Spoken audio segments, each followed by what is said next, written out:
Okay, so it is Wednesday and I have just gotten back these 3 pieces. 2 of them need stones to be set, and then this one is just a band that's going with this ring. So this is the citron ring that we carved in the last video, so really good timing that it just got here. So we're gonna set the stone in this one, solder the prongs and all of that. This ring is a custom order, and I'll give you a close-up look as well. It is a fake engagement ring, and she just wants something to wear as an engagement ring that if it got lost, it'd be okay. It's just sterling silver and a cubic zirconia, but it's so beautiful, and one of my goals in the future is to make wedding jewelry. I think it'd be so special, and I could see this in gold and with like a real like moissanite or a diamond if someone wanted a diamond. But so we're gonna set both of these rings, solder some prongs on. I do have to make a custom pair of earrings. I have to finish all of that today because tomorrow is editing day for my soldering tips video. So if you haven't seen that and you're interested in learning how to solder, it should be up by the time this video is up. So tomorrow is gonna be a mail day. I have to mail all of this stuff out tomorrow and edit the YouTube video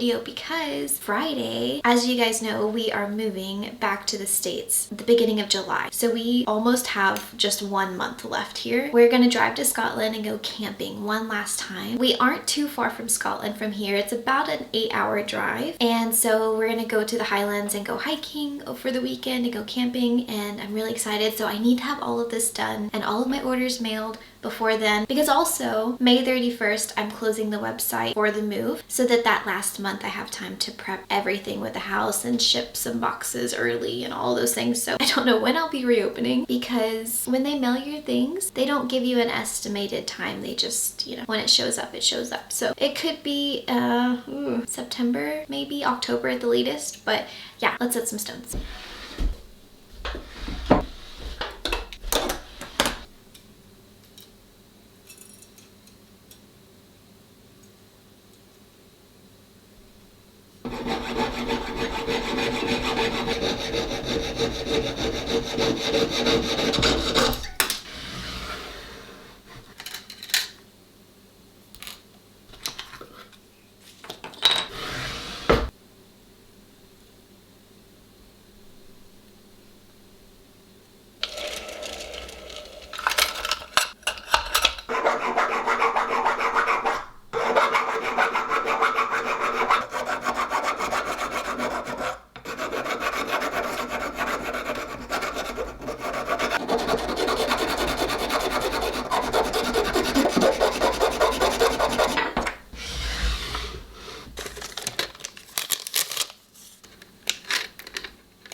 So this is what it looks like whenever I have all of the prongs sitting on top. I must not have drilled the holes wide enough, so I had to slim down these little prongs each one at a time so that it could fit. But I'm just gonna solder these prongs on and then clip them down and put it in the pickle. And while I do that, I'll start setting the other stone.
Okay, so the stone is set on the fake engagement ring, and this is the part where it looks really, really ugly, but once I sand up the setting, it looks really pretty. So let me show you real quick how it looks right now, and then I'll show you once I'm done sanding. So this is after it being set initially. The setting is super rough, really wavy on top, but it looks beautiful. I like to keep my visor on whenever I'm sanding around the stone so that I can get really, really close without touching the stone, because even though cubic zirconia are really hard, they can scratch, so I have to be really careful.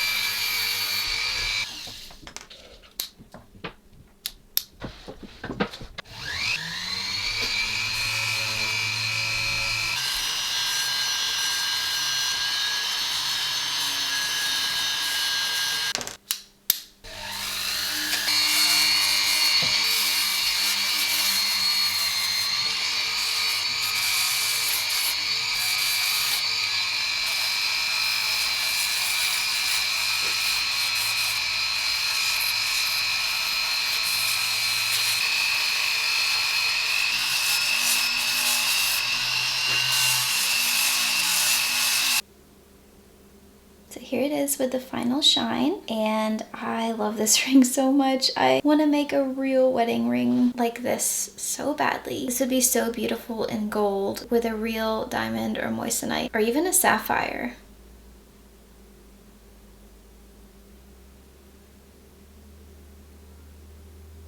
Now that this one is done, we are going to set the citron ring, and the prongs are a little bit long, not a little bit, the prongs are super long still, so I'm just going to chop them down a bit because it can be hard to work with them if they're too long. It can be hard to push them over, but you don't want to clip them down too short, so that's probably good. I think I've made like 5 of these rings now, and I only have 1 more of these citron stones for this ring, so after I make that last one, once someone buys it, I won't have it anymore.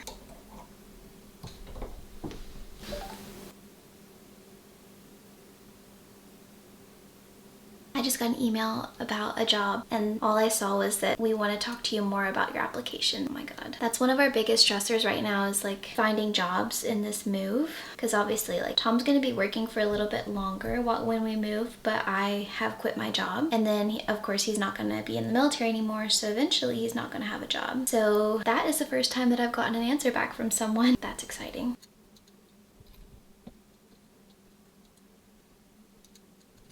So I took a stone setting class about 6 months ago, and it was in Birmingham, and it was really nice. I learned some new things. Some of the things that I was taught kind of validated what I was already doing, but one of the things that the instructor taught us was whenever you're cutting the prongs to go over the stone, instead of going in with your burr straight up and down, if you go in straight up and down, your burr will spin around the claw, and not only will it scratch the claw, but it'll dig, and eventually you'll lose a lot of metal. So the best way, I think, and in his opinion, is to go in horizontally. So let me show you, let me get you closer. So instead of going in like this, and this is personal preference, but instead of going in like this, go in horizontally and cut your notches this way. That way your burr doesn't slide around the prong. So I like to eyeball it. I just get down eye level with the stone, and then I know exactly where to cut into the prongs.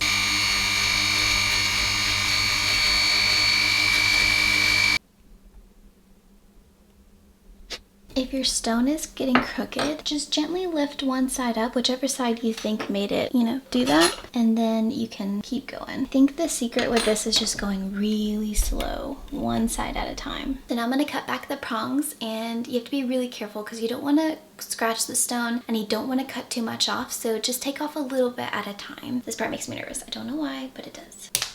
I also should be wearing glasses right now because that just hit me in the forehead. I'm trying to get better about wearing like PPE. Someone called me out today on TikTok for not wearing a mask. And I know I should wear all of those things. I know how important they are, and I appreciate people holding me accountable, because if it was just me in the world, I'd have one eyeball.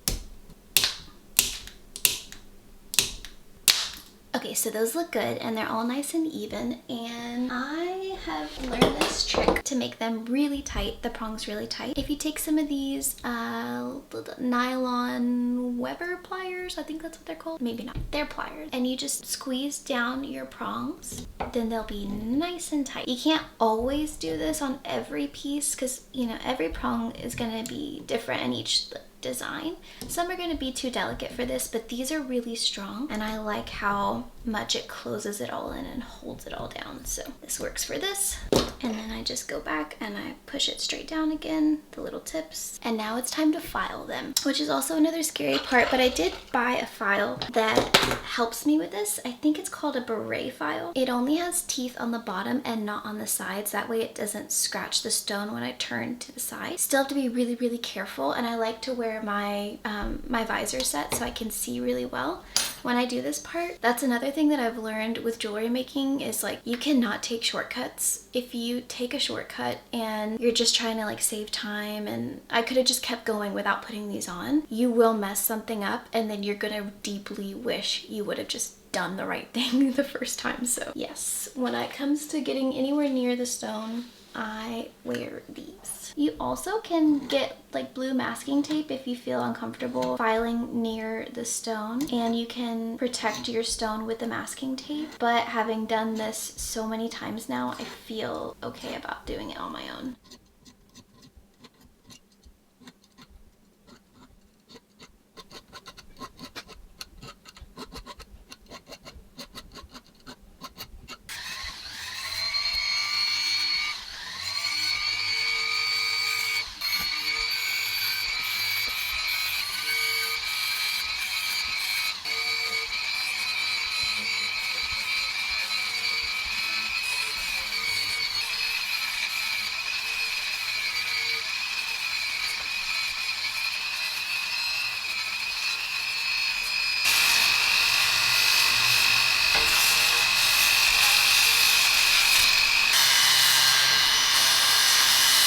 So the stitch-in ring is done. And so is the fake engagement ring.